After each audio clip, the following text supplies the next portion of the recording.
And back to the chair. Thank you. Thank you very much. Do we have any declarations of interest? First of all, if you have any, please raise your hand. I'll bring you in. Okay, and the same also applies to transparency statements. No, I see none, so move on. Okay, within the pack, it's pages 3 to 10. We have the minute of board meeting on 10th April 2024. Are we all content to agree that minute, or if necessary, yeah, raise your hand and I'll bring you in. Councillor Yule, I see you've got your hand straight up. Ian, please. Thanks, Chair. It's actually a slightly delayed transparency statement. Sorry, I hadn't noticed in my notes. At item 6.1, the Health and Transport Action Plan, I am a member of the board of NHS Grampian. Having considered the objective test, I don't believe it's necessary to withdraw, so it's a transparency statement. And apologies for being a bit tardy. No, you're absolutely fine. No problem with that. I did move on quite quick, so I just didn't see any hands coming up. Okay, what I will actually say, just as you've raised items 6.1, what I'm actually going to do today, I'm going to take item 6.1 along with item 2 at the same time. You know, 2 will go first, then 6.1. Just makes sense. Okay. With that, I take it we're agreeing the minute of the meeting of 10th April 2024. Item 1.3. Constitution and standing orders. But yeah, Rob, you gonna just an update, if I could, Chair. I think at the last meeting we said that we would try and have a workshop looking at some of the elements of the Constitution. And because of the calling of the general election, I didn't feel that the timing was necessarily opportune to do that. And so that's something I would tend to do towards the end of the summer, but certainly before the next meeting. I'll look at potential dates and try and get something arranged with members. Yeah, I would say right decision there, Rob. Thank you. And we'll look forward to something then after the recess, whether it's late August or in September, etc. Just get it to us. Okay, item 2 is a presentation by Lindsay Martin, as a consultant in public health for NHS Grampian. Lindsay, I'm happy to say, is in the room here with us. If I could just hand straight over to you, please. Thank you. Hi there. I'm just here today to really introduce myself. My name is Lindsay Martin. I'm a consultant in public health, and I've recently taken on the role as chair of HTAP, which I'm sure you'll all be well familiar with. As a consultant in public health, I work across the 3 domains of public health, which is healthcare public health, which is about how we provide healthcare services, health protection, which I'm sure you'll all be familiar with through our role during COVID, and in health improvement. And I'm sure you'll appreciate how all of these link very nicely in with transport and are all very relevant to travel and transport. And the role of travel and transport in our health is now being more widely acknowledged in public health sectors as well. And it's noted by Public Health Scotland in their recent transport poverty briefing. So it seems quite timely for me to be able to have HTAP chair as part of my role. And I really want to extend my thanks to Jerry Donald, who previously chaired the group, for such a warm handover, and extend my thanks to Andrew Stewart, Paul Finch and Rab Dixon for helping support me in this new role as HTAP chair and helping me understand how it all works up here in the Northeast, because I'm relatively new to the area as well. So that's all I was going to say on myself. But the next item will be for Andrew Stewart to talk about the HTAP review. And I just wanted to express my thanks to him and to the whole HTAP group. It feels a bit strange coming here now that everyone else has done the work and I pitch up at the end. But yes, big thanks to the group. Thank you. Thank you very much, Lindsay, and welcome from us. Hope to see more of you here as well. Okay. You've given a very good introduction there to Andrew, but I'll just bring everybody's item 6.1, and we've got a presentation as well, which will be shared on the screen. If I could ask Andrew Stewart to take us through the item, please. Thank you, Chair. Thanks, Lindsay. I'm pleased to be here today with you to present the new Health and Transport Action Plan. I'll provide a short summary of the background to undertaking the review, the contents of the HTAP document, its visions, objectives and key priorities. I'll say a few words about the next steps going forward, and there'll be time for questions afterwards. So the basics first. What is a Health and Transport Action Plan? Basically a document which sets out a vision, high-level objectives and key priorities to guide partnership working between all those with an interest in the better coordination of health and transport services, alignment of strategies and improvement of health outcomes.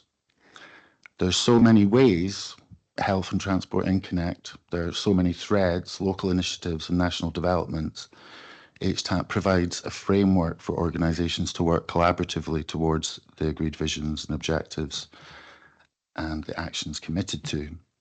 So the purpose of the HTAP is to provide system-wide leadership and exert influence strategically at a local and national level within and between partners, to coordinate policies, plans and strategies, and to work for the benefit of the region to enable safe and sustainable transport and environments.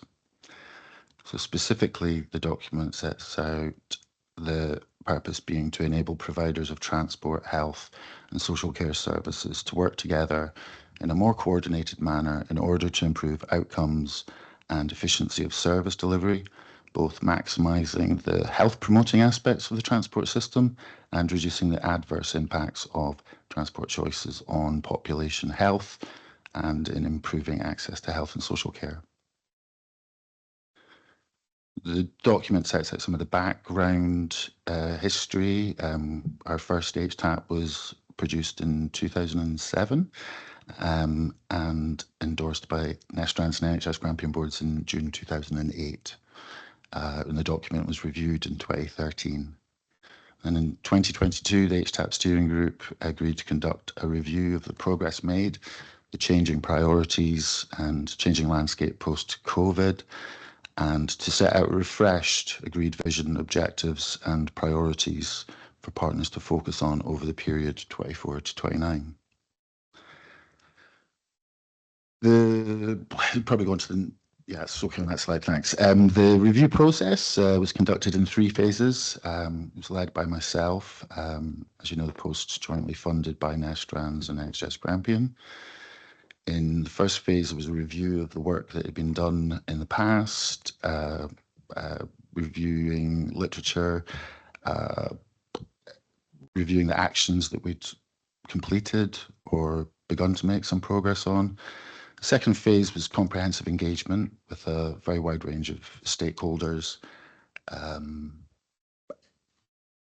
was a rewarding part of the review process, I think, engaging with such a diverse group and the diverse range of organisations and perspectives who have an interest in the complexity and variety of issues encompassed by health and transport. So there was participatory workshops and partners identify the challenges and opportunities, etc. And then phase 3 verification stage, and we've just crossed that sort of final part of verification with the steering group approving the document on June 11th. The work of the review was overseen by a review advisory group, and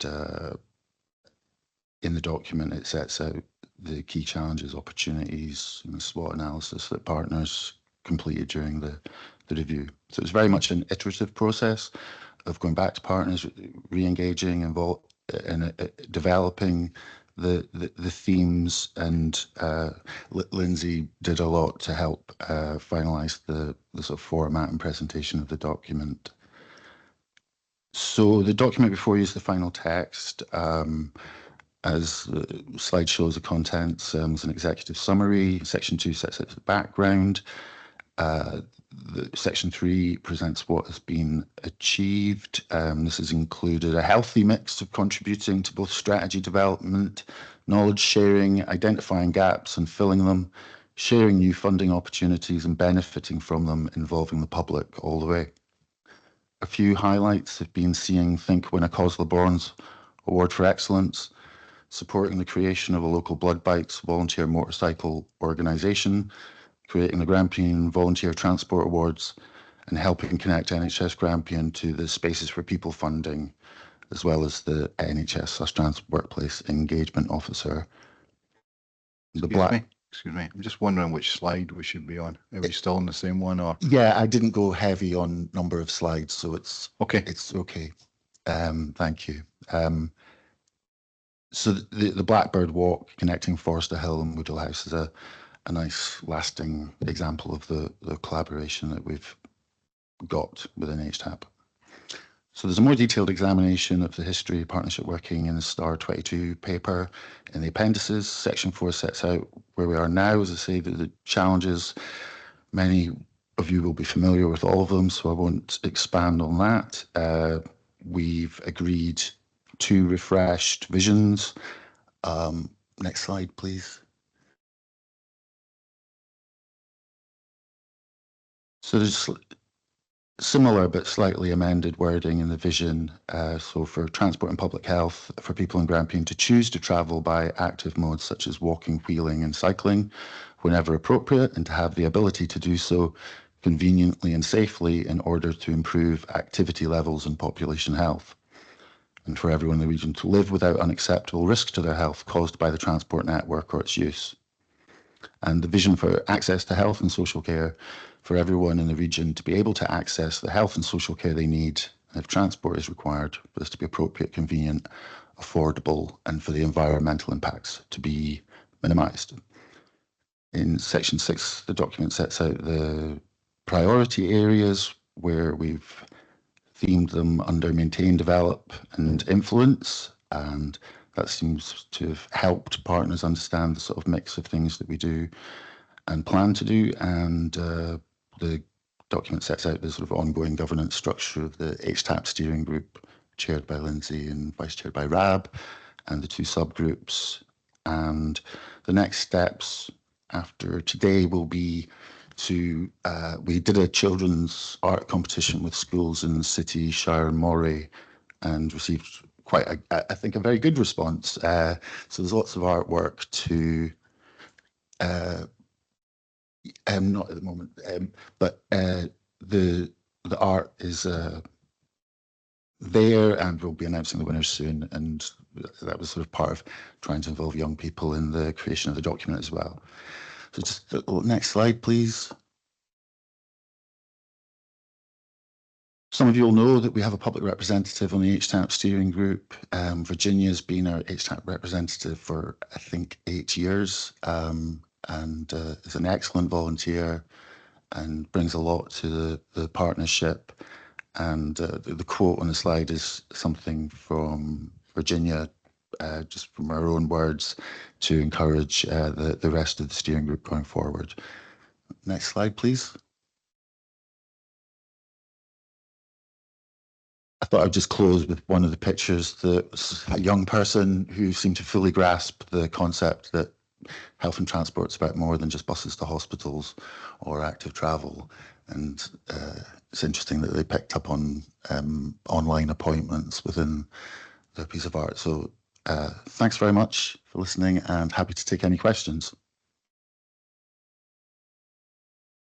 Okay, thank you for the paper and the presentation. Can I check first of all with Councillor MacDonald if she's any declarations of interest or transparency statements? Thank you, Chair. No, I don't. Thank you very much. I thought I'd do that as long as I remembered, otherwise I'd forget. Okay, so with that, I'll open it to the floor. Do we have any questions for either Andrew or Lindsay? Councillor Ian, please. Thanks, Chair. Maybe not a fair question, but I'll ask it anyway. How open do you think the public are to receiving and acting on the message that transport and how they use and interact with it impacts on their health and the health of those around them? And I'm happy for if you say the answer is you don't know. how receptive are they? I think different groups of people are receptive to different messages at different times. And I think that's one of the things that I've been quite interested in, is that generic behavior change messages assume an average person. It doesn't really exist. And what we've picked up on is that, quite targeted interventions that you wouldn't necessarily badge as a transport intervention or an active travel intervention, but it combines social connection, perhaps increasing uptake on eye screening, and it's the coming together of people trying to align what they're doing with a focus on the end user. And I would totally accept the point that a single message for everyone isn't appropriate, but we're trying to sort of take that into targeted messages with, for example, people at risk of diabetes, which is a major cost for the NHS and a preventable illness. Thank you. Okay, Councillor Reid, Glenn, please. Yeah, thanks, Chair, and thanks for this presentation. Just a real question about the vision and the vision for access to health and social care. I had asked in previous meetings about whether we could, when we did a review of this, we would actually be able to put something in there that our ambition would be that for rural communities, larger rural communities, there would be something stating whereby towns that are far away would not actually have to have 2 bus stops to visit their GP, 2 bus journeys to visit their GP or or go to the hospital, etc. I know we say that it should be, in that vision it says it should be convenient, but is that our commitment to it? So when we're talking to public transport providers, will we be pushing for them to actually connect the towns, etc.? For example, Kintore, town of 5,000 people, cannot get a direct link to Aberdeen Royal Infirmary. They have to take 2 buses. Newmarket, a town of 3,500 people, their GP service is in Dice, so they actually have to take a bus into Dice, and then they have to take a bus to the actual GP service. Now, if you're elderly, this is really, really difficult. So when we've done this review, I was really looking for some kind of statement that this is our ambition, that rural people will not be disadvantaged in this way.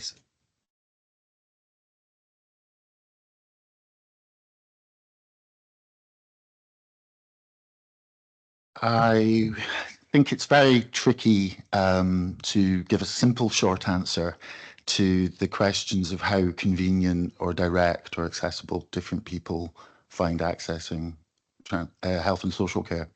So it very much depends on whether you're going, the same person travelling for a hospital appointment might be entitled to patient transport service, scheduled care transport.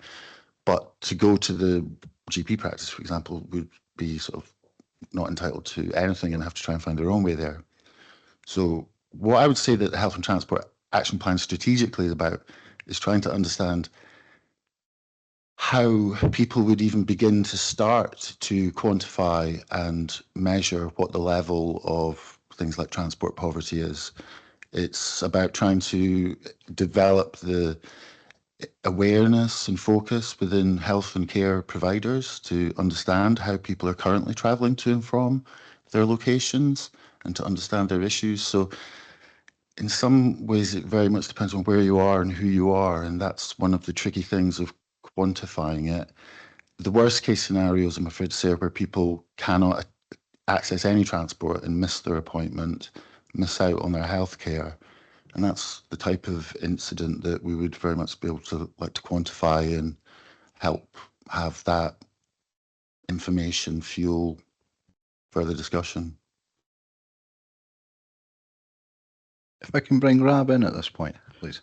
Thank you, Chair. Thanks for the question, Councillor Reid. I think for me, HTAP gives the opportunity for a channel for negotiation and discussions and awareness around issues such as these. It's not necessarily going to provide the answer, but at least gives that channel that bus operators know what the issues are, that local authorities around the table, health and care partnerships, and making sure that there is an awareness and a recognition of what the key priorities are. So for me, there's an important channel there and an opportunity for making sure that the right people are around the table making the right decisions. So yeah, we can't maybe give an answer, but at least we can open channels and make sure the communications are as good as they can be. Glenn, do you want to come back at all? Yeah, just briefly, no, thanks for the answers. It was really I'm looking for a definition. You're convenient for people in rurality, and convenient for people in urban areas is completely different. So you'll have, I've given you examples of Kintour, but so for example, Kintour, 5,000 people, as I said before, 2 buses, Blackburn, 2 miles along the road, 3,000 people, they've got a bus that goes directly there. So what I'm trying to say is, if we're clear on the definition, okay, we should be aiming for convenient being no more than 1 bus journey in there. It's a possibility. So when we're having these discussions, as you say, Rab, that there's a channel here to talk to public transport providers, etc. We, when we're having these discussions, we should have the ambition to make it convenient and equal for all.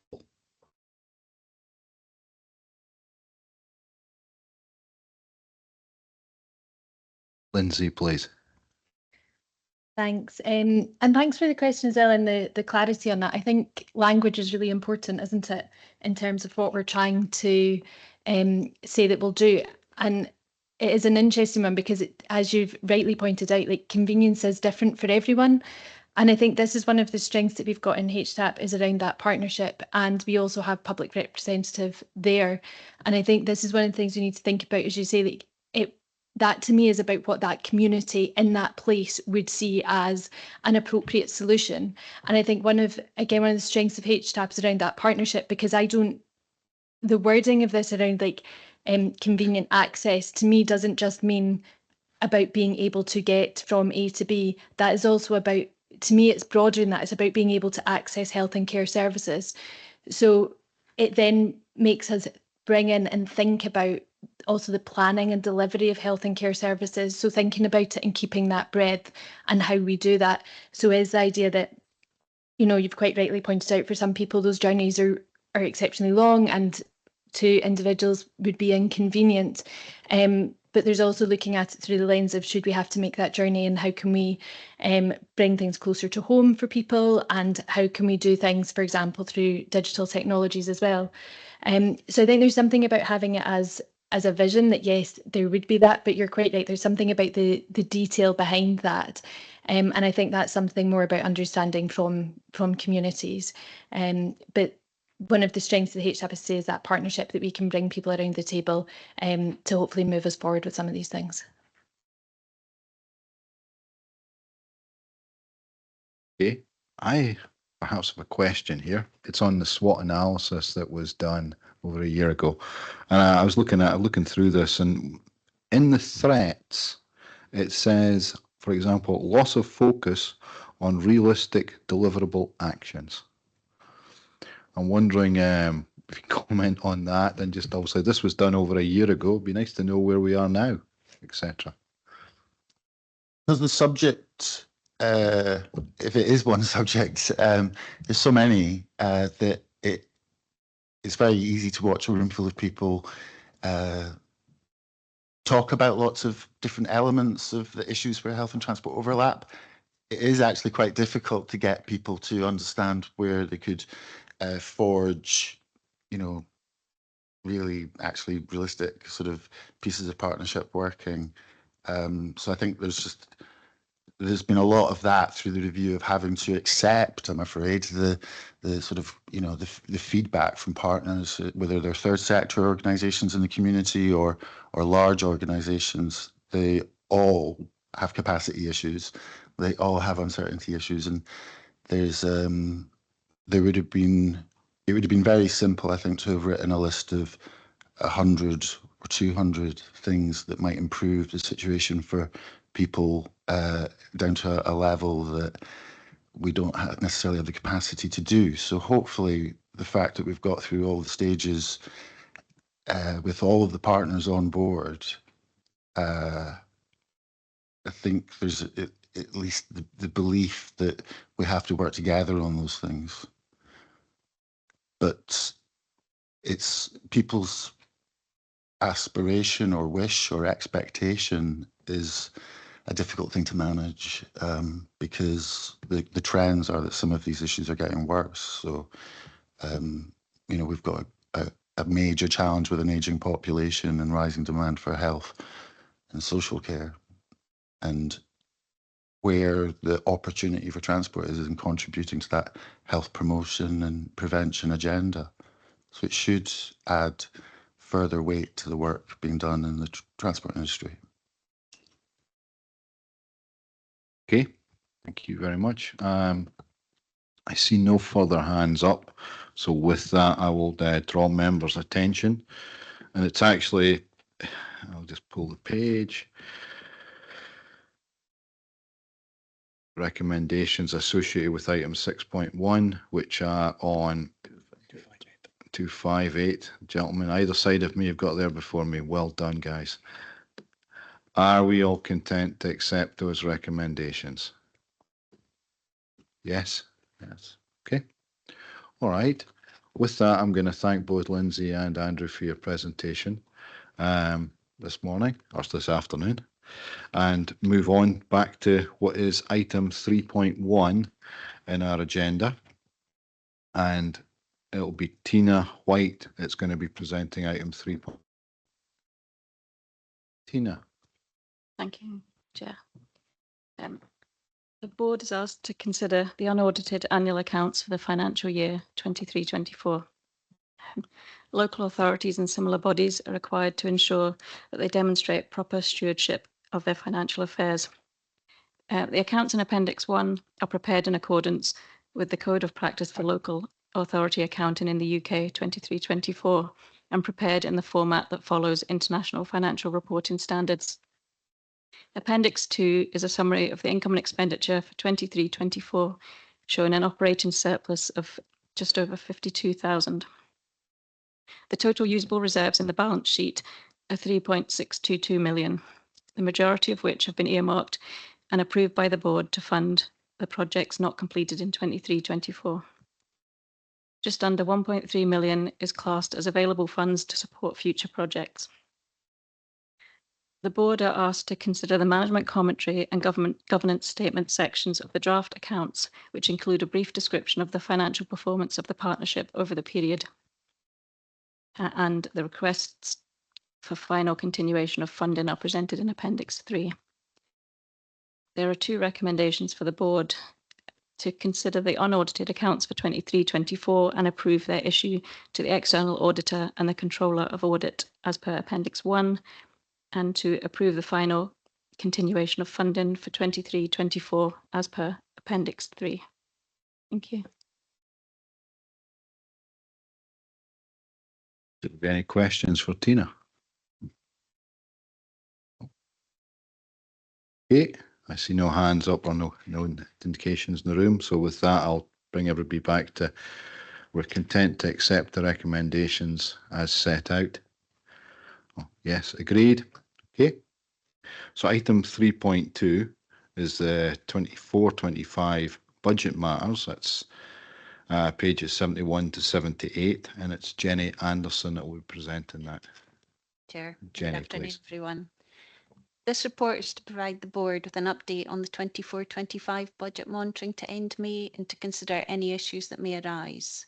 Appendix 1 sets out a summary statement of income and expenditure to the end of May, and this shows spend up to that point of £343,685. It is, however, early in the financial year, and although there hasn't been a lot to spend, work programmes are progressing and the forecasts remain at budgeted level. It is noted that some year-end adjustments to carry forward were requested in the earlier unaudited accounts report, and which was depending on whether more or less work was completed by end of March than had been estimated. And the revised budget amounts for 24-25, now that these have been approved, are shown. Appendix 2 contains some environment proposals for consideration by the board. They've been requested by Aberdeenshire Council to still enable the delivery of some active travel projects that had been planned using their anticipated cycling, walk and safer routes Tier 1 allocation, which however has been significantly reduced this year. An update on the People in Places grant offer received from Transport Scotland is also given.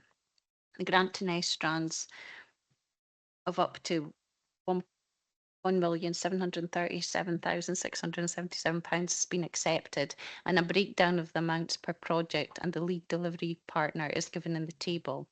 Further details are also contained within a later report on the agenda. And although there have been no costs to the end of May, the income and expenditure breakdown for this grant will be presented in full in future budget reports. An update on the balance held for the Strategic Transport Fund is also given, and this now reflects the addition of interest from the previous financial year.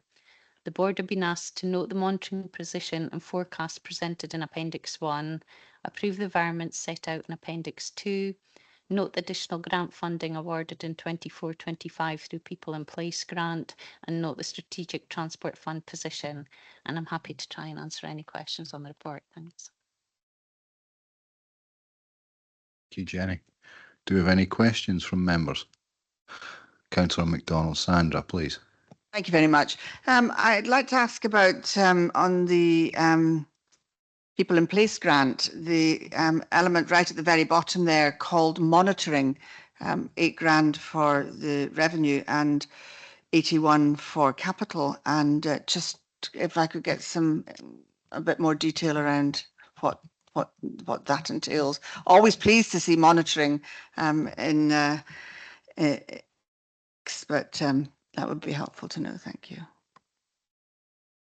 Probably pass it to John because he's been more involved in the elements of the I'll- himself. Through you, Chair. Yeah. I'll monitoring one of the several strands of why we've came about implementing People in Place is that we need to be better at measuring and monitoring what we actually do and are they making change before we continue with further investment.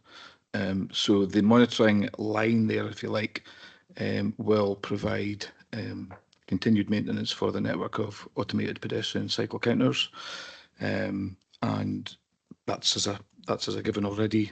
There are also, we're looking at, there's a national monitoring and evaluation framework for the whole programme has now been devised. We've only had one meeting of it, but we're all throwing ideas about as to what else we need to monitor, because from the outset of People in Place there was an edict from Transport Scotland that we can't just keep doing the same thing that we've always done. We need to be better at it, and we need to be improve what we do, and especially locally we need to tailor that to what we best need. So the network of counters is one example. There's now 72, I think, across the whole of the North East, which is hugely expanded, and that gives us a bit of a taste, but there's more to do in that, and that line gives us a wee bit of freedom locally to tailor best.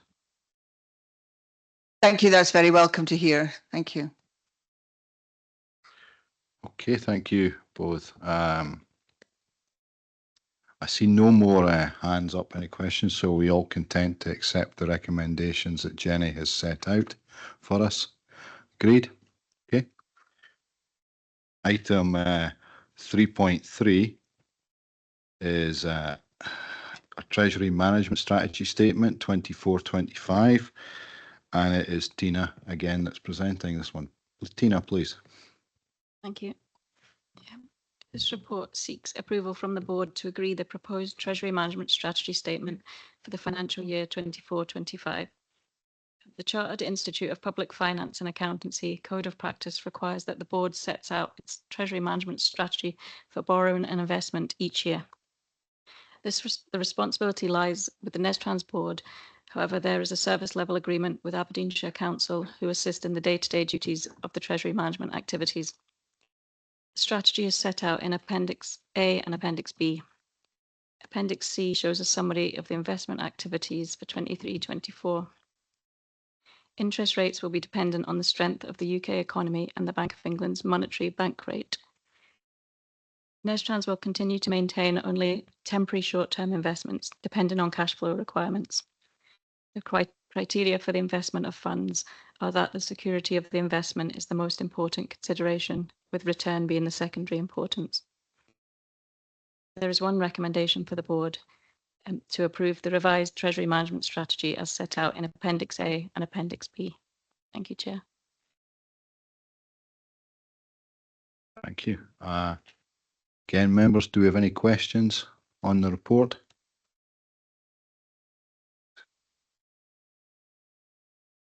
Okay, so then I will ask, are we all content to accept the recommendation as set out?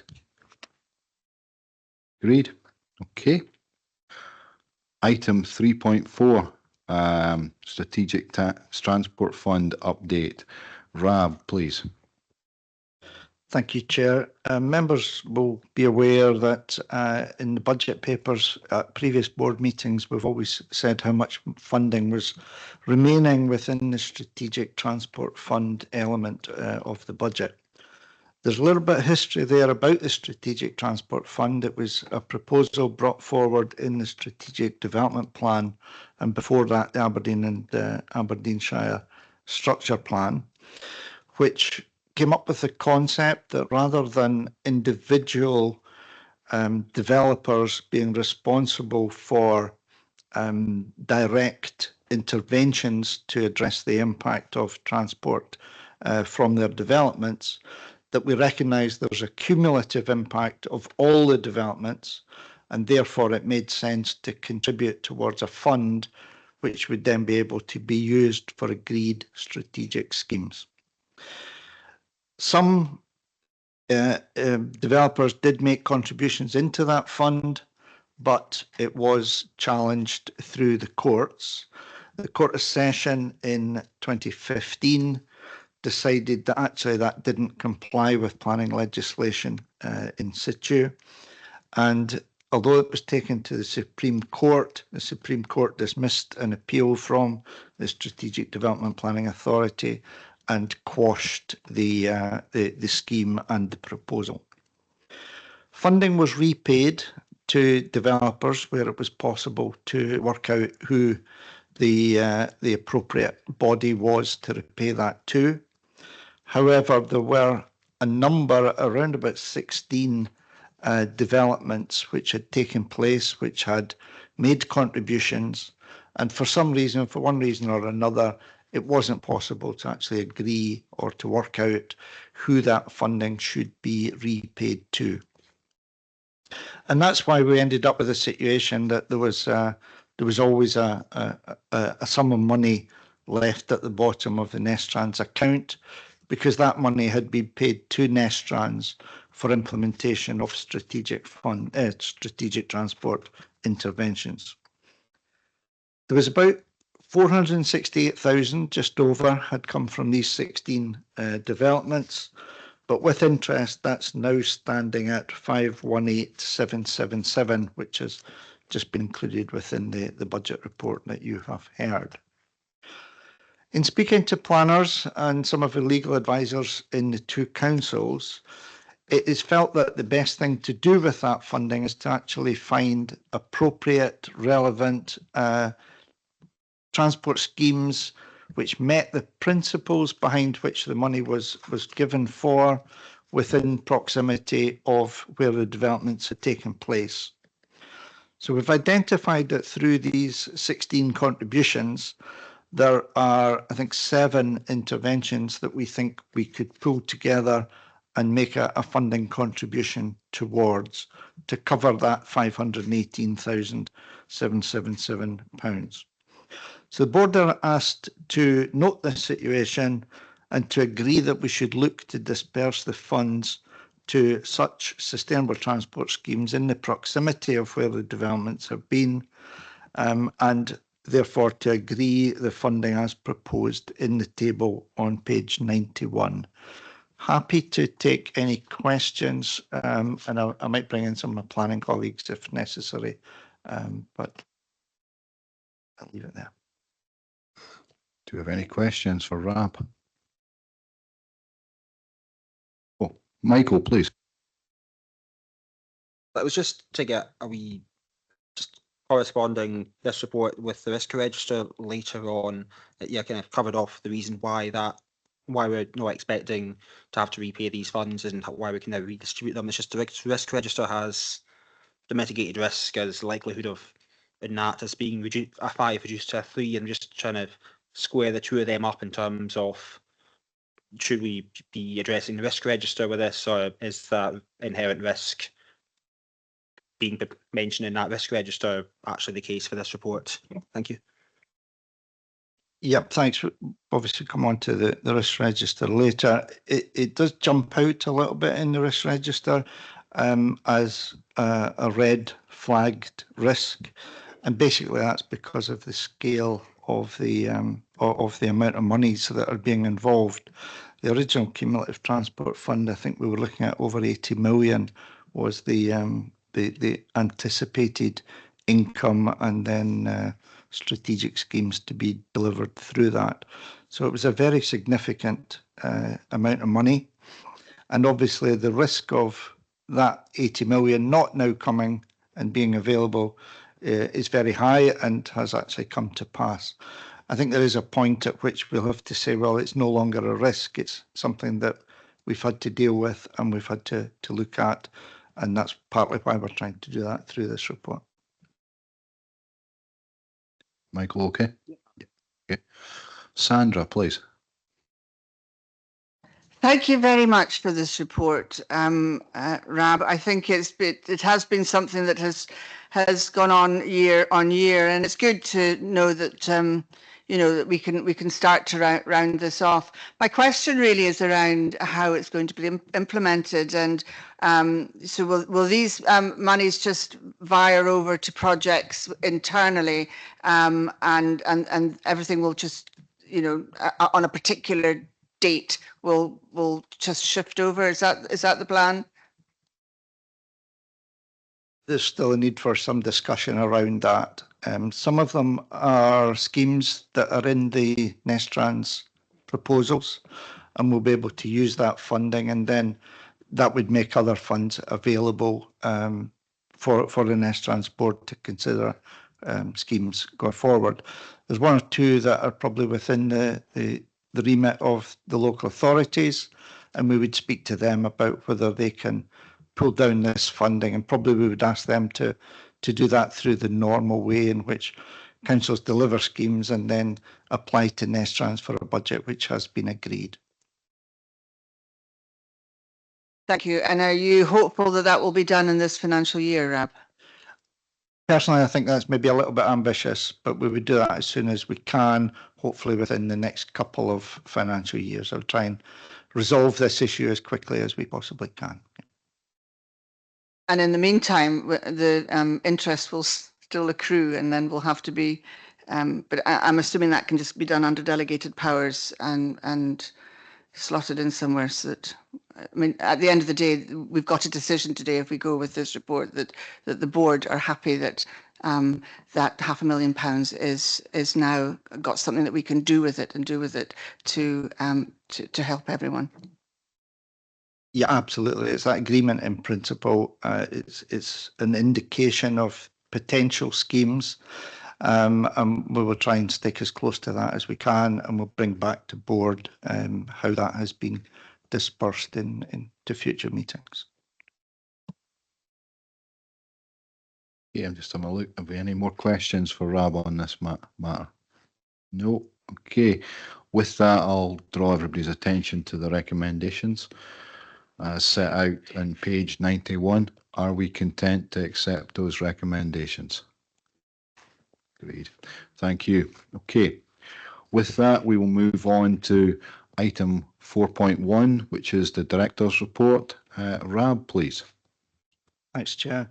4.1 is the standard Director's Report, giving an indication of the key meetings that have been held since the last meeting of the board.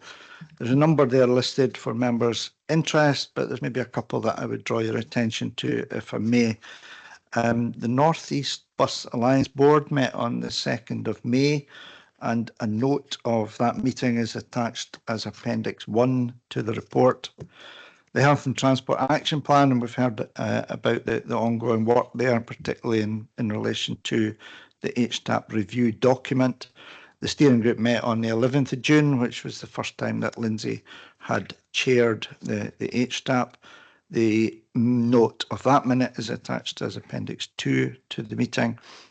And the other one I was going to mention, Chair, was the RTPs met in Perth on the 4th of 5th of June.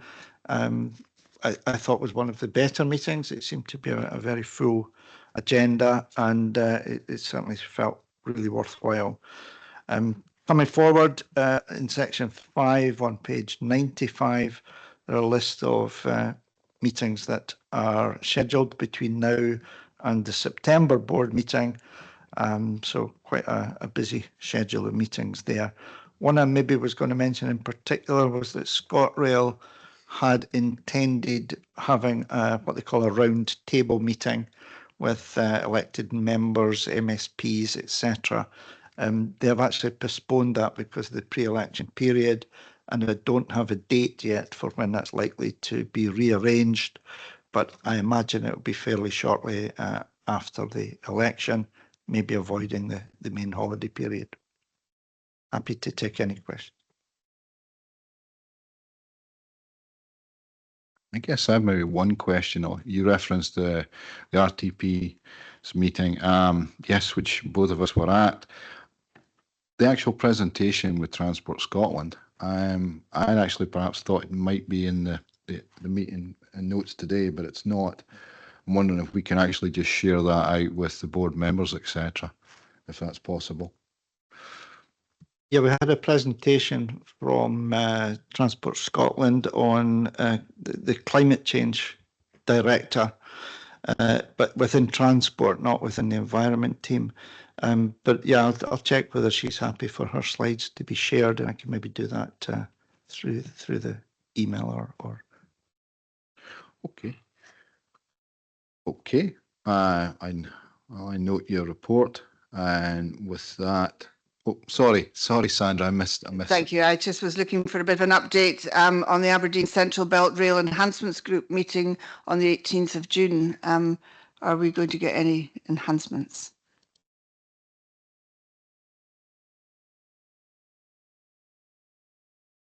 Sir. Oh, Mr. Finch, please. Thank you very much, Councillor Chair, and thank you very much, Councillor MacDonald, for your question.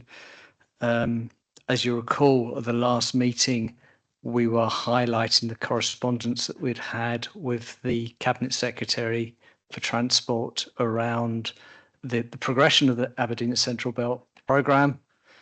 That was further considered at the Aberdeen City Region Deal Committee on the 10th of May, where there was a written update provided to members at that point. And then subsequently, I think last week, we actually had 2 weeks ago, we had an Aberdeen to Central Belt stakeholders meeting to give us the most up-to-date position. The most up-to-date position is around the fact that Transport Scotland have considered now via their investment decision board, the case for the improvements. They have combined the case for Aberdeen to Central Belt improvements very much with their decarbonisation strategy for the route, which continues to evolve. They've continued to commit funding for Network Rail for design development in this financial year, but they have not committed to doing any physical infrastructure works in this area at all. Transport Scotland are also unable at this point to commit to a definitive programme for either the decarbonisation works or the signalling and sort of track enhancements that go along there. Although the principle of the scheme that has been previously discussed around signalling improvements, track improvements at stations and freight loops to allow overtaking of trains and the bypassing of slower freight trains still remains. What seems to be emerging, though, is the decarbonisation strategy may be full electrification, but they may actually utilise discontinuous electrification as an option there as well, which means they could be diesel electric trains or electric battery trains as well, and that has an impact on the route clearance that would be required. It makes it easier to provide, but the disadvantage from a freight perspective, it means that the full height containers may continue to be constrained until all the route has that gauge clearance associated with the electrification. So that's the progress that we've been provided to date on that project. The government continue to talk about being committed to the scheme, although the funding constraints that they previously discussed in that letter are still pertaining in terms of their major capital projects going forward. Want to come back, Sandra? Just disappointed, I suppose, that we're still in that position. I mean, rail, of course, is that long-term investment and so on, but it does appear to me that there's an awful lot of warm words and very little action. And I think the update that I've heard doesn't make me jump with joy that things are going to improve much in terms of, in fact, we know they've gone backwards in terms of journey times and so on our trains from Aberdeen to Central Belt. Thanks. Thank you. Okay, I see no further hands. So with that, I will check that everybody is content with the recommendation, which is to note the progress. Okay, and we will move to item 4.2, which is the Regional Transport Strategy 2040, the evaluation report, and it is Adam Kench that's presenting it. Adam, please. Thank you, Chair. This report focuses on the evaluation report that has been produced for the Regional Transport Strategy. The monitoring process for the Regional Transport Strategy is an important element, tracking the success of ambition of the strategy, and the evaluation report is a key component of this. The monitoring process revolves around the headline indicators and supporting targets that were approved by the board at its meeting in February 2022. Progress on these indicators is reported on a yearly basis through the annual monitoring report, with the evaluation report produced every 3 years. The indicators sit under each of the 6 RTS priorities, with a number of indicators identified, helping to measure the effectiveness of policies and interventions in moving towards the intended aim of the strategy. These indicators are set out within the board report, with each having a baseline and targets, including interim targets to 2030 if applicable. The monitoring of the indicators is mostly through external produced data, and some data sources have not been kept up to date. This is largely due to the disruption caused by the pandemic, but things are improving. 2020 and 2021 data is largely impacted by the pandemic, but this report does provide some 2022 and 2023 data, which is allowing us to see some early signs of the travel patterns post-pandemic. In August 2021, Transport Scotland formalised their strategy for monitoring as part of the National Transport Strategy 2. This set out a 2-tier approach, something which has been adopted by Nestrans. Appendix 1 constitutes the first evaluation report produced for this regional transport strategy and draws on additional data sources for enhanced understanding of trends in the region's transport network. As stated within the report, 9 of the monitoring topics are progressing well towards the targets set. One of the priorities which is making good progress is the casualty reduction indicators, with some of these close to their 2030 baseline, whilst others have already achieved this ambition. It is important to note the updated data for this year is 2022 data, and therefore there are some topics that may see a change when the 2023 data is accounted for in next year's annual monitoring report, due to the increase in traffic volumes that will follow. The air quality topics are also making good progress, with all seeing a reduction since the baseline was set. It is important to note that 2022 data did see an increase across most of the monitoring stations. Therefore, while still on track, it's important to continue to make strides to take action that will reduce the impact of transport on air quality. As already mentioned in the meeting today, efforts around monitoring active travel usage is important, and improving this is connected to the People in Place programme. This report includes the cycling counter data, which was discussed from both the City and Shire, and this is from October 2021 to September 2023. This is useful data to show cycling usage trends, but more needs to be done to improve walking and reading data going forward. The convenience and accessibility indicator has been replaced by data based on overall satisfaction in this year's report. As part of the Nestrans Bus Passenger Satisfaction Survey, the decision was made to not ask a specific question on this, as has been done in previous transport-focused surveys that have been commissioned. Overall satisfaction gives the feel of convenience accessibility, with further data presented in this report, such as bus boarding figures which are provided. Alongside this, in the final report produced for the survey, further detail is available, such as the satisfaction with the frequency of services. Finally, it is worth noting that the baseline for indicator 4A has changed, which was noticed when collecting the data for this report. As officers, we will monitor this closely and take action accordingly. Finally, just to finish with the recommendations, there's 3 recommendations. The first one is to note the content of this report. The second is to approve the RTS evaluation report attached as Appendix 1. And finally, to publish and share the findings on the Nestrans website. Thank you, Chair, and I'm happy to take any question or queries from the board. Do you have any questions? Sandra, I see your hand this time, please. Thank you very much. Huge report. There's so much data and so in here. I just wondered if there was any appetite for a summary on a page type report that is just a bit more accessible with graphics and so on, because it might lose something, but it might also just give something as well. So maybe that can be factored in. No, that sounds like a good idea, and happy to look at doing that.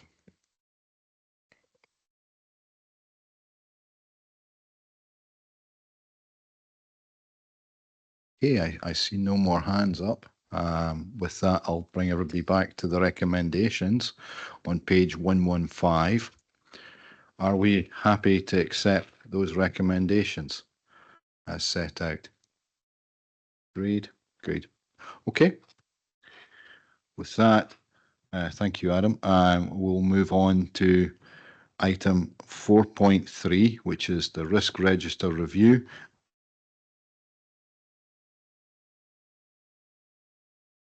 Enable the board to consider the outcomes of the latest review of the Nestrans risk register and provide any additional comment before approving its implementation to ensure significant risks are identified, evaluated and controlled.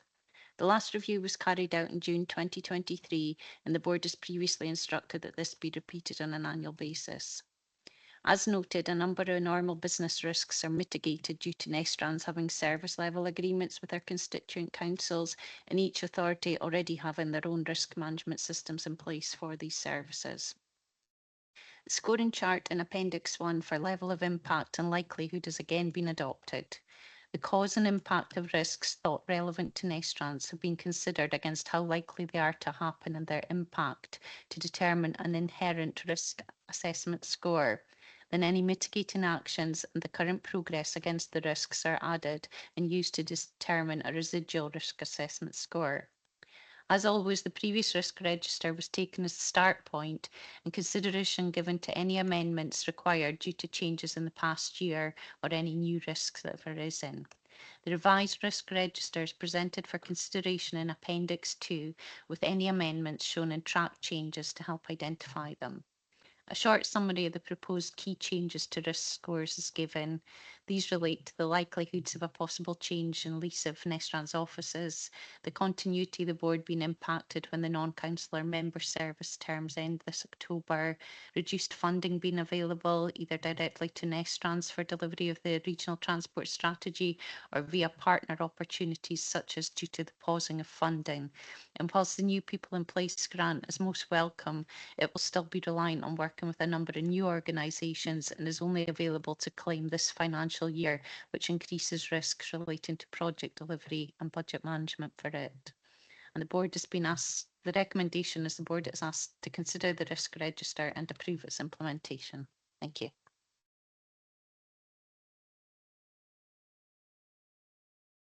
Do you have any questions from the board? I guess I could have one. I see various things that's there on the finance part. What I'm querying is, do we actually look at changed funding models for Nestrans? Do we look at that as a risk? And what I'm thinking along the lines, what we've seen this year is how would you put it, the active travel and the behavioural based type funding projects we've been asked to manage. I'm just wondering, do we look at that as a risk within the finance, or is that would be a separate risk?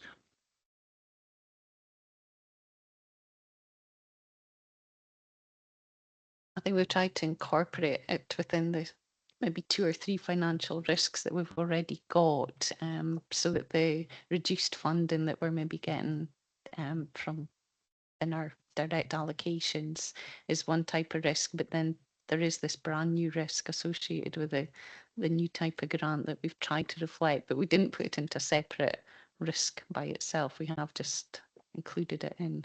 But if you think it deserves being pulled out and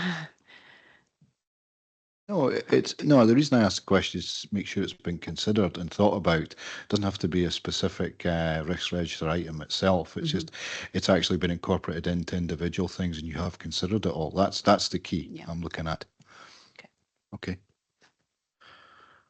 All right. I don't see any other questions from members. So with that, I will draw everybody back to the recommendations that are on page 170. Are we happy to accept? It's recommended. What's there? Agreed. Okay. Okay, we will move on to item 5.1, which is the A90, A952 Ellen to Peterhead and Fraserburgh appraisal update. And that's Mr. Finch. Paul, please. Thank you very much, Councillor Turner.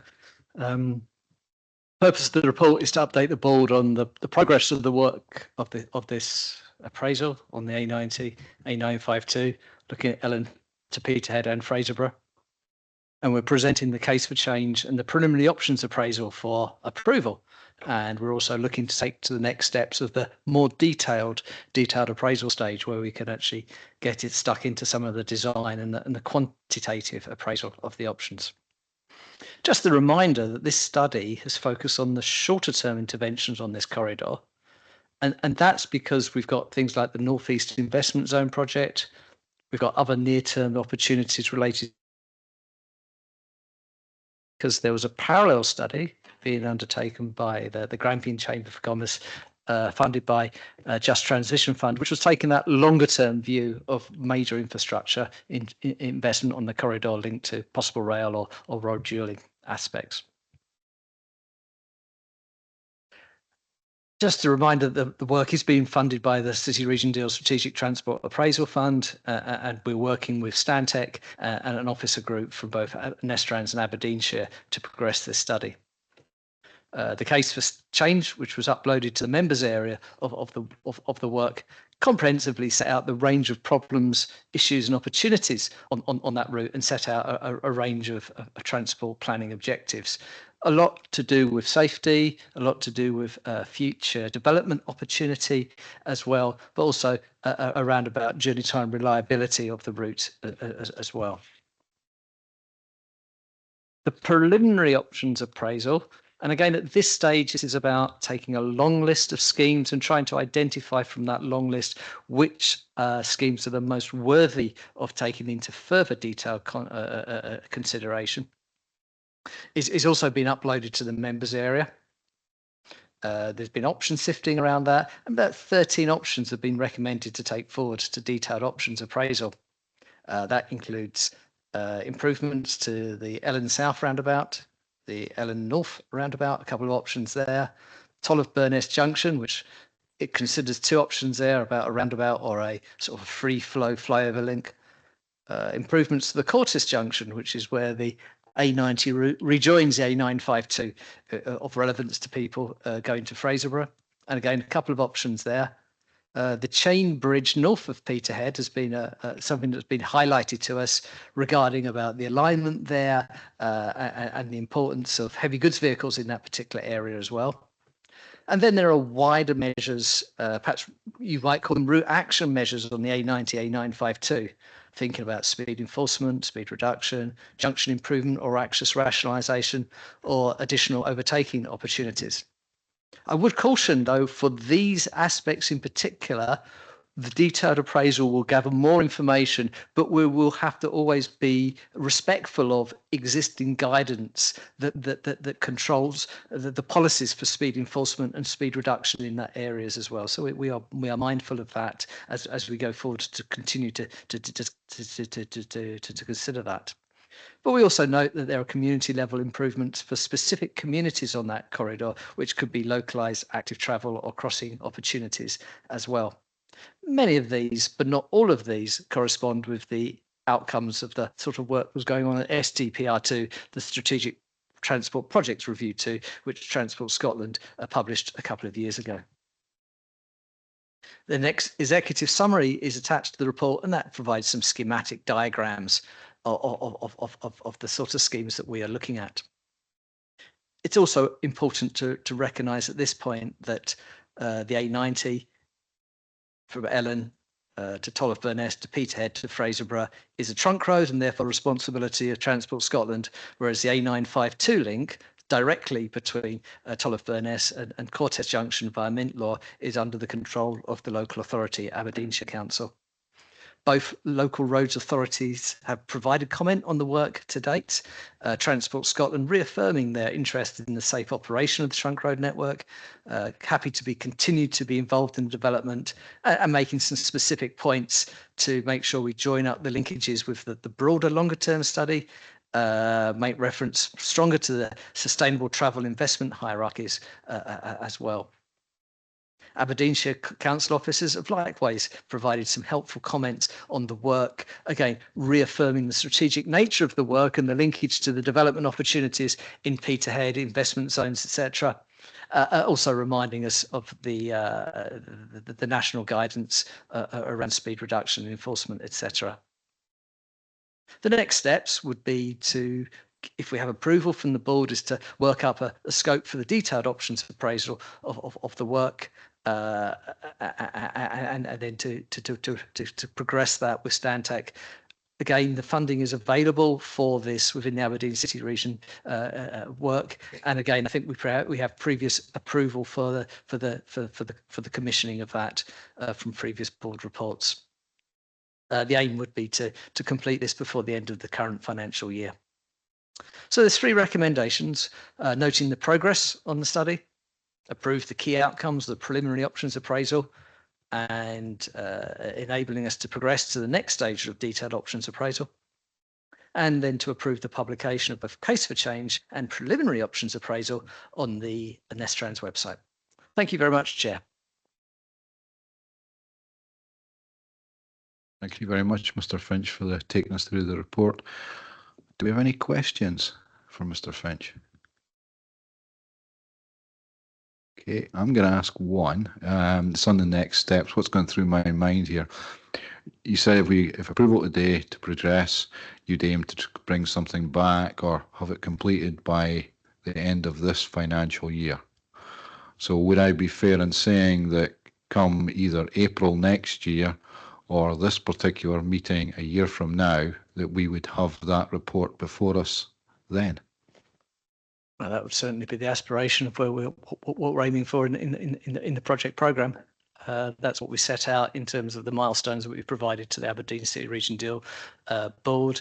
As we scope out the detail of the next stage, sometimes there are interactions with some of the quantitative modelling or data collection that can sometimes delay things, and sometimes the sequencing of when we get the most optimum consultation can also delay things by a couple of months. So they're the 2 things that have the most impact on the achievement, or they're the 2 risks, should I say, that would affect the achievement of that timescale. But I'm relatively confident, given the body of work that's been done to date across the 2 studies and the good work we've already done historically, that we're in a good position to make good progress. Okay, thank you. Just an up check note. There's no further questions. I will draw members to page 190. Are we content to accept the recommendations that's set out there? Agreed. Okay. Thank you, Mr. Finch again. So item 5.2 is the Aberdeen Rapid Transit update, and it's Kirsty Chalmers that's presenting. Kirsty, please. Thank you very much. So the report today presents the findings of an appraisal of route options for the Aberdeen Rapid Transit network. This progresses the consideration of the previously agreed high-level vision and recommends a more detailed desired network of 2 cross-city routes which extend on one line from Blackdog to West Hill and on a second line from Crabeston to Portlethen, both routing through the city centre and interchanging with each other in the city centre. And that network is described in the report, and there's a map there as well. The desired routing was approved by Aberdeen City Council's Net Zero Environment and Transport Committee on the 11th of June and Aberdeenshire Council's Infrastructure Services Committee last week. The committee reports for both councils are included as appendices to the report, and the recommendation for the Nestrans Board is to endorse the decisions that were made by the two councils. The recommendations on the routing are all there and all the same. The report also details a request for approval for an extension to the ongoing ART commission for the development of the appraisal and the business case. And that is that budget extension is to complete the development of the ART strategic business case. This works will be funded through the Aberdeen City Region deal under the Strategic Transport Appraisal work stream, and there's therefore no direct budgetary implications for Nestrans at this time. But due to the value of the extension and in line with the financial regulations, we're just requesting board approval for that at this time. As a very brief summary, I'm happy to take any questions on the detail of the report. Thank you. Thank you. Do we have any questions for Kirsty?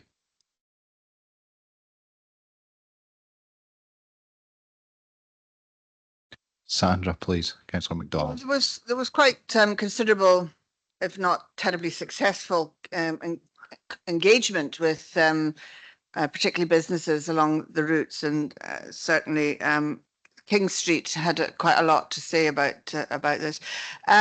Is there any plans to go back and let the people who did make representation know the outcomes of both the councils, and I'm happy to go along with the recommendations today. Thank you. Yes, what we've done since the routing and the report has been finalised is that's all been uploaded onto the website. We've done a bit of a refresh of the ART website, so you'll now find on it more detail on the proposed routes. All the technical reports are there, and we've also updated it with some of the work that we've done through the Bus Partnership Fund on some of the communication engagement activities that we've done, including like an animation and some we've done some persona interviews. So there's some additional information on the website, but there's also the option for people to sign up to that website, and we'll be communicating once all of these decisions have been made. We'll be communicating with everybody who's signed up to the Nestrans website, and we're also planning to go back out to key stakeholders that are along these routes. There's a large number of key destinations, key partners, the NHS, the university. So we'll go back out to them, re-engage with them around about the decisions, re-engage with them on the vision for ART if they've, if it's not been high up their radar since we last spoke to them. In terms of businesses along the corridors, one of the decisions that was made as part of the City Council recommendations was to restructure the programme. So there was a lot of engagement done on King Street as part of the Ellen to Garthdee multimodal corridor study. So what we're doing now, and the move to the City Region deal funding has provided us with this opportunity to restructure those corridor studies and bring all of the art, all of the bus priority infrastructure that aligns with the routing into the art programme, so that when we go back out to engage with businesses and residents and communities along the corridors, we can be clearer on how those proposals fit with the wider vision for art. So that's been one of the reasons behind that slight restructuring of the programme. So yes, I think to go back out and communicate that we've made progress on this and that we've taken quite a big step forward in terms of being a bit clearer on the routing and where we see it going, and then that enables us to engage with businesses that will maybe be more on employment and other destinations that will be more directly affected with it. So, but yes, we'll go back out to people who'd previously engaged directly. Thank you. Okay, last chance. Any other questions from members? Okay, with that, I think it's the fact it's been through the two separate councils already, and it's quite fresh in quite a number of our minds, particularly myself from last week. With that, I will draw it back to page 216 and the recommendations. Are we all happy to accept the recommendations as set out on 216? Great. Okay. Thank you very much, Kirsty. Okay, item 5.4 in our, sorry, 5.3. Yeah, I'm getting ahead of myself here. Apologies. Item 5.3. Yeah, Aberdeen Lawrence Kirk multimodal corridor update. It's Mr. Finch. Paul, please. Again, thank you very much, Councillor Turner. A very brief report. If I refer to my previous report, 5.1, there is a similar study being undertaken to the south of Aberdeen, which has had its roots in a previous local rail development fund study. It was transferred across to the BPF, Bus Partnership Fund, and now the Nestrans are completing it themselves, such that the outcome of this work can feed, at least one strand of it can succinctly feed into the work that Kirsty's doing. Now we've completed the ART routing work as well. In February, we confirmed with the board that we're taking forward 6 packages of work. So yeah, 6 packages of work, including stations at Cove and Newton Hill, bus priority measures, mobility hubs, strategic active travel network work. Consultants are looking at the detailed options appraisal at this now. That has also included some commissioning of some modelling work, and we're now scoping up what the consultation work for that would look like. As a result of that scoping up what we need to do with the modelling, what we need to scope up with the consultation through to the conclusion of the work, we are aware that the additional funding was required to be allocated to this project, for which there is budget approval, but which the extension just creeps over the £50,000 limit we have for officer approval, so it needs that board approval, and that's the crux of this report, really, looking for the approval of additional funding to facilitate the progression of the contract. The other strand to this project, there's some modelling work that falls underneath that £50,000 threshold, and that budget is being provided again from the strategic transport appraisal element of the city region deal.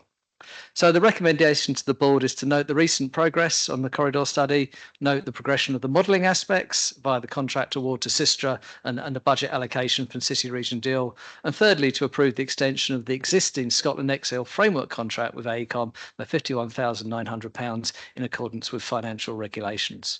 Thank you very much, Chair. Happy to take questions. Do we have Councillor Radley Miranda? Thank you, Chair. I'm very happy with the recommendations in the report. I think it's very clear what we're looking for.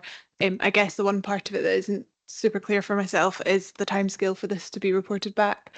We have obviously been waiting for this work for quite a period of time, and it would be I would be keen to see it come back as soon as possible. Thank you very much for the support for the report there, Councillor Radley. The appraisal work is continuing. We had a good progress meeting with the consultants this morning. We anticipate the modelling outcomes being fed through to the consultants beginning of July, and that feeding across the summer holidays, and therefore we're hoping to have good comprehensive consultation in September. That includes sort of drop-in events at 2 locations. We fully anticipate having face-to-face meetings with the affected ward members and also the community councils along the route as well, and putting that one together. So we hope that consultation work will be done in September, hopefully drawing things together in October. So if things go to plan, reporting back to either the November or December board of Nestrans. So that's the sort of timescales we're working to. The next activity that you'll probably see is when we start scoping up and being more visible with the consultation exercises, and that should be expected during the September period. So if I can pick up on that a little bit. So when would we perhaps see something come back by way of a formal report? Sorry, Councillor Turner, I was anticipating that either being the November or December board. I'm trying to think when the board is at that point. Yeah, but towards the end of the year would be where I'd be looking for this to be reported to. Okay, and again, I don't think I can get it. I think I think we'll need October. Following the public consultation in September, I think we'll need October to pull the threads together and to finalise any outstanding consultations ready for reporting in that November or early December timeframe. Mark's reliably telling me 27th of November here is our board meeting. What I was also thinking was what you said at the previous item. There might be delays, challenges, etc. So if I could say, I would want to see, maybe I'd like to see something come back before Easter next year, shall we say. Ideally, I'd like it as you said it, Miranda, but I'm also realistic that sometimes we hit a challenge. And I do note it, you know, you talked about your community councils and ward members, etc. Well, you've got Newton Hill, which is in North Kincardine, you know, and you're talking about Lawrence Kirk, so it's going to be Mearns, and in the middle is the Stonehaven and Lower Deeside, which I am. So I realise there's a lot of area, and just that whole transport part alone is quite a lot. So, okay, with that, I will bring it back. I see no further hands. I will bring it back to the recommendations that are on page 238. Are we all happy to accept? Oh, I've got the wrong one. Have I got the right one? Hold on. I'm just going to go. Yeah, correct. 238. Are we happy to accept those recommendations as set out? Agreed. Okay. So this time I've got it right. 5.4, the active travel update. John Barron is presenting. John. Thank you, Chair. The purpose of this report is to present an updated position on the People in Place programme and some other ongoing active travel projects. Members will recall the previous reports that we've provided in relation to the creation and implementation of the People in Place programme. And by way of a quick recap, Nestrans and the other RTPs are now responsible for the oversight, governance and administration of active travel behaviour change projects and access to bike interventions in our respective areas. And I've been trying my best to best coordinate all that. Much of the past fast-paced few months has been centred around building this programme and with the assistance of both councils and local and national delivery partners. It's been created from a standing start. There's no precedent to this, and I'll be characteristically blunt and state that the advice and guidance to ourselves from Transport Scotland from the outset has been very limited, and that's no criticism of the officers that I've been dealing with. They too very clearly have been devoid of direction. To this day, much of the wider, more strategic plan around People in Place programme, if one exists, is still being devised on an almost daily basis. As an example of that, this morning, an operational group meeting I attended, together with peers from the other RTPs with Transport Scotland, was the first specific mention of the work to devise a national strategy around the comms, marketing and messaging of People in Place to the public. To date, all we've had is this is something we need to do. In essence, as this has been new all round to Transport Scotland, to the delivery partners and most definitely in Nestrans, we've been subject to a whole host of financial and governance checks from Transport Scotland. To best maintain that continuity, we've replicated the ask made of us to all our partners. And our partners, when I mention that, range from national, Scotland and UK-wide organisations to both our local authorities and to several local charities. Of main significance to draw your attention to is that following legal advice and direction, I have issued all the grant offer letters, or Nestrans has issued all the grant offer letters to the partners. The only two exceptions to that are the councils, which were a slightly different case.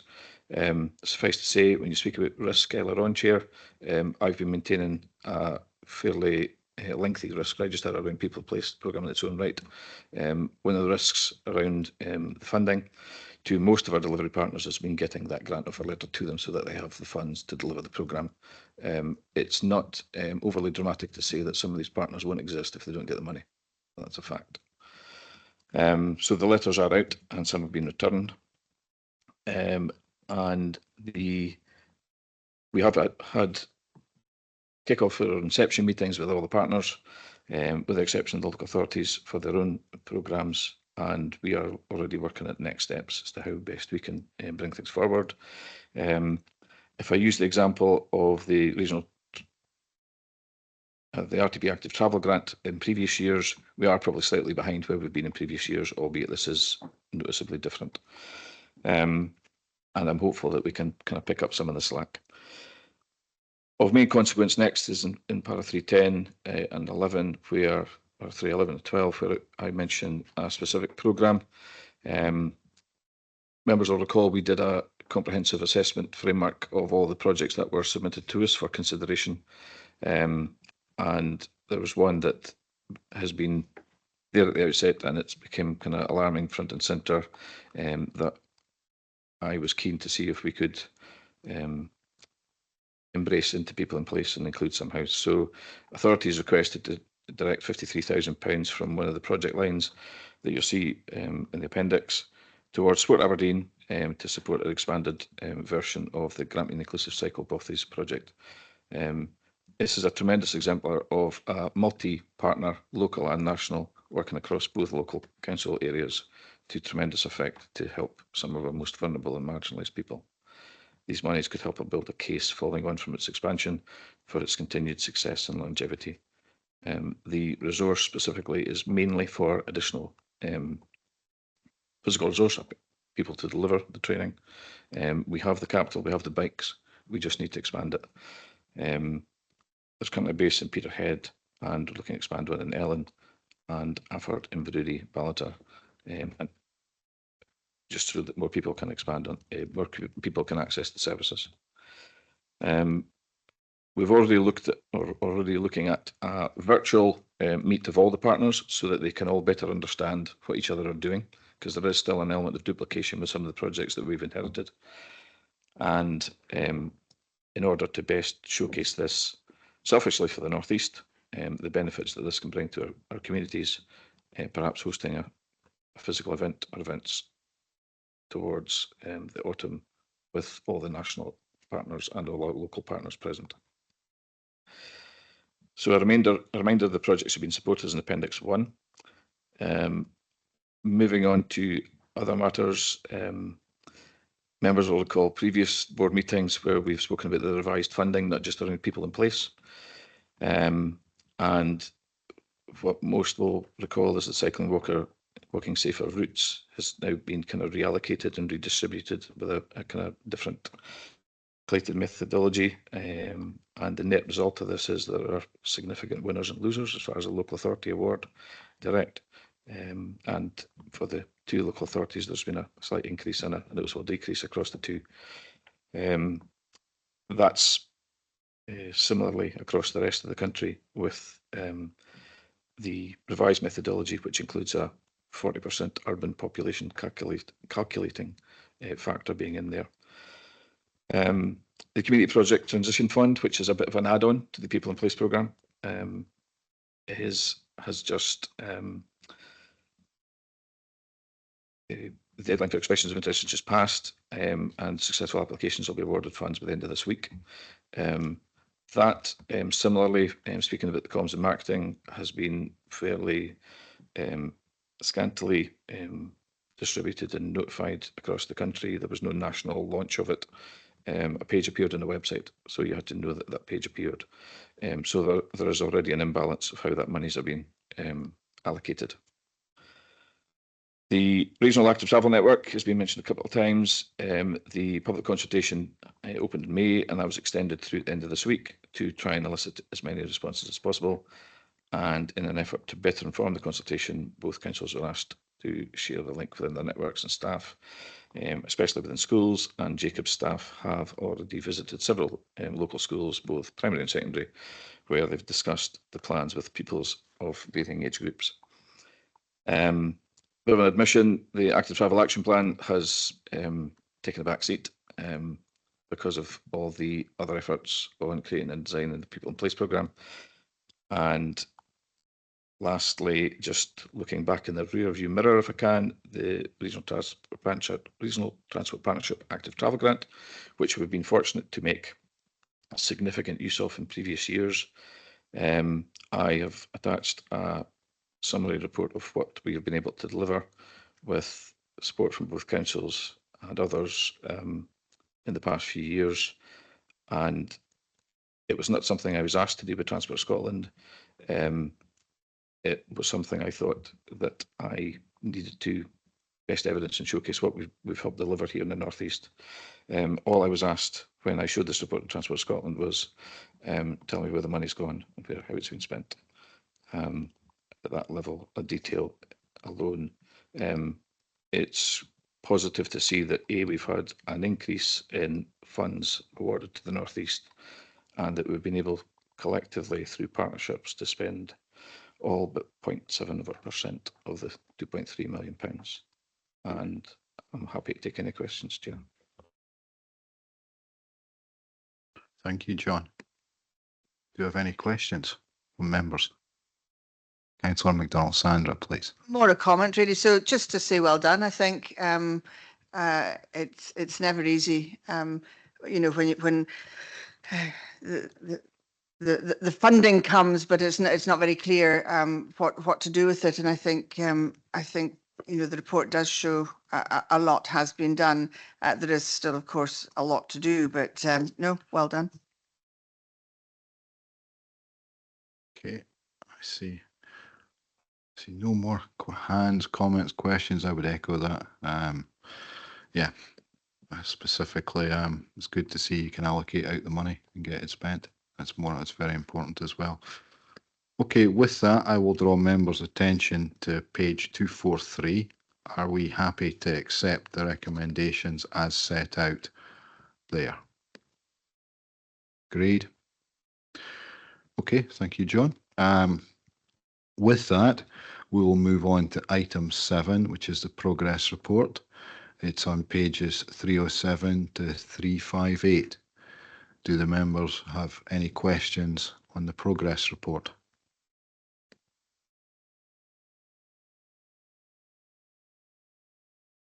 Let's give it maybe a minute or two. Okay.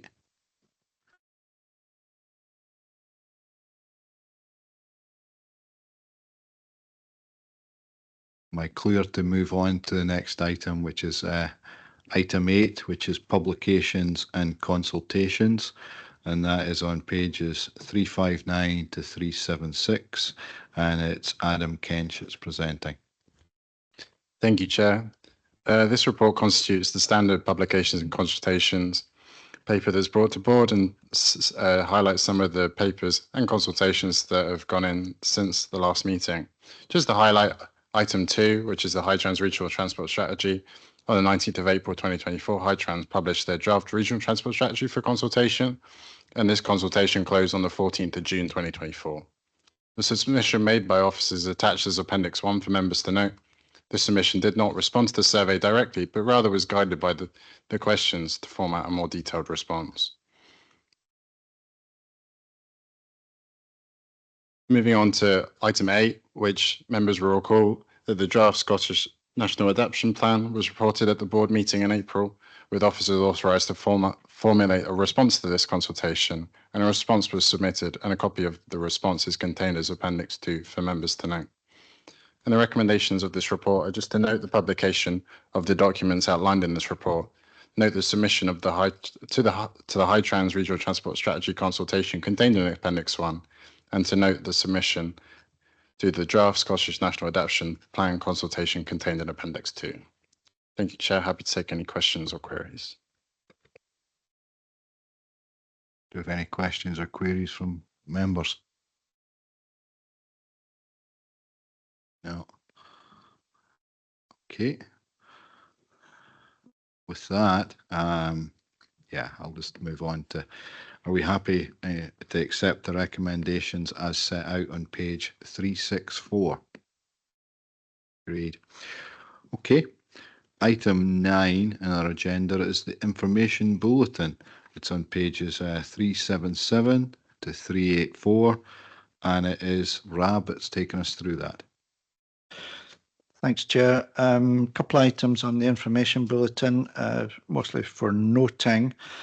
Firstly, Get About, just there's an indication there of the ongoing work, particularly around National Walking Month and some aspects we've done around clean air and support of the council in terms of publication of the low emission zone, and just making sure that people are fully aware as much as they can be about the purpose of the zone and where it is, because there has been some talk, particularly on social media, about lack of communication, and we've just tried to make sure that the information is available and can get to the appropriate people.